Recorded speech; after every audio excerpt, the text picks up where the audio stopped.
अस्सलाम वालेकुम, this is me Gauhar Tajak and you are watching my channel Excel मज़ा। मेरा ये चैनल आपको पता ही है कि एक्सेल से रिलेटेड है। एक्सेल से रिलेटेड तमाम वीडियोस मैं इसके ऊपर अपलोड करता हूँ। बाज़ टाइम एमएस वर्ड से भी हो सकती हैं, एक्सेल से भी हो सकती हैं, पावर पॉइंट से भी हो सकती हैं, लेकिन स्पेशली जो है ये एक्सेल से है, तो लिहाजा मैंने इसका नाम रखा है एक्सेल मज़ा। ठीक है, मेरी कोशिश ये होती है कि मैं हमेशा वो वीडियो आपके साथ शेयर करूँ जो मसला मुझे खुद दरपेश हुआ हो या किसी ने मुझसे क्वेश्चन किया हो कि इस मसले का हल बता दें, मैंने उसका हल बता दिया हो और बाद में मैं उसके ऊपर वीडियो बना के आपके साथ शेयर कर देता हूं, ताकि अगर आपको वो मसला दरपेश हो तो आपको पता होना चाहिए कि इसका हल क्या करना है। तो आज मेरे पास ये रिक्वायरमेंट आई थी। ये 3 सेल्स के अंदर 3 कॉलम्स के अंदर ये कुछ डाटा लिखा हुआ है। ठीक है, ये डाटा मैंने फर्जी लिखा हुआ है, उनके पास ओरिजिनल डाटा था और तकरीबन 8000 एंट्रीज थी।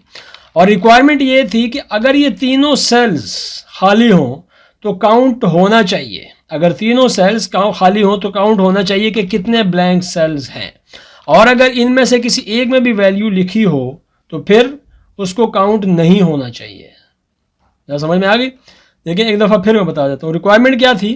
ये 3 कॉलम्स के अंदर डाटा लिखा हुआ है और इन तीनों कॉलम्स में से, ये तीनों सेल्स में से अगर किसी एक में भी डाटा लिखा हुआ हो तो फिर उसको काउंट ना करें, और अगर तीनों खाली हो तो फिर उन तीनों सेल्स को काउंट करना चाहिए। ठीक है जी। तो अब इसका हल क्या है? इसका हल मैंने बताया था, आपके साथ भी मैं शेयर कर देता हूं। वो ये है कि आप देखें, सबसे पहले अगर ऐसा हो तो हमें फिर क्या याद आना चाहिए? इफ़। एक्सेल में क्या याद आना चाहिए? इफ़। तो इक्वल के साइन के बाद हम यहाँ पे लगाएंगे इफ़। ठीक है, और पैरेंथेसिस को ओपन कर देंगे। लेकिन अब नेक्स्ट हमें सोचना पड़ेगा कि नेक्स्ट क्या करना चाहिए। नेक्स्ट हमें एक ऐसा लॉजिकल चाहिए जो कि इन तीनों को अगर ट्रू हो तो फिर ब्लैंक सेल को काउंट करे।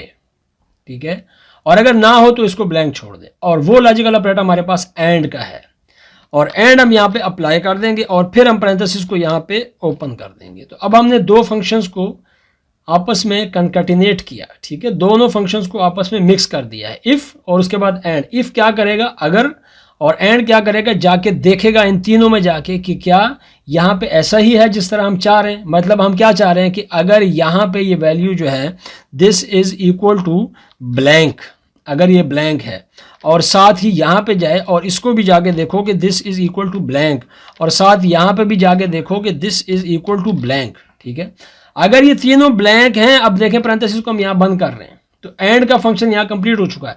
अगर ये तीनों सेल्स ब्लैंक हैं तो फिर क्या होना चाहिए? काउंट ब्लैंक का हमारे पास एक फंक्शन है, उसको अप्लाई करना है। कहाँ पे करना है? यहीं पे करना है।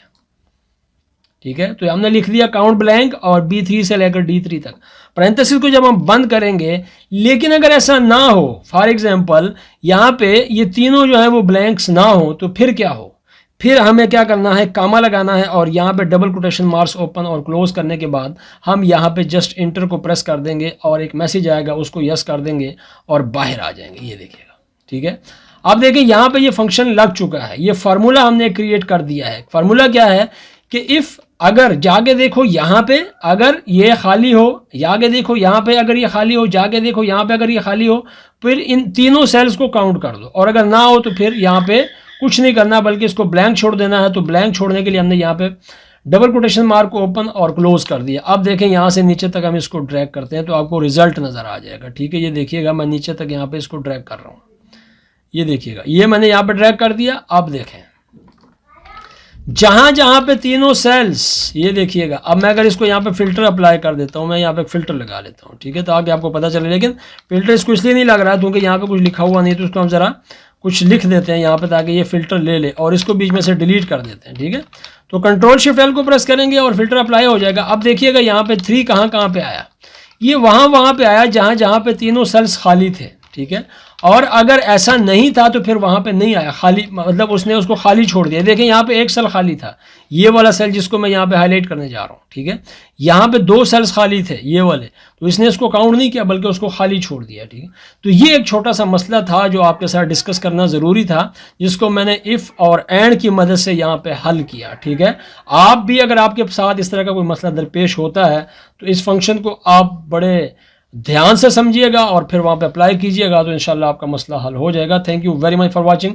अगर अभी तक आपने चैनल को सब्सक्राइब नहीं किया तो चैनल को ज़रूर सब्सक्राइब करें, बेल आइकन को प्रेस करें ताकि आने वाली हर वीडियो आप तक आसानी से पहुँचती रहे। Thank you very much.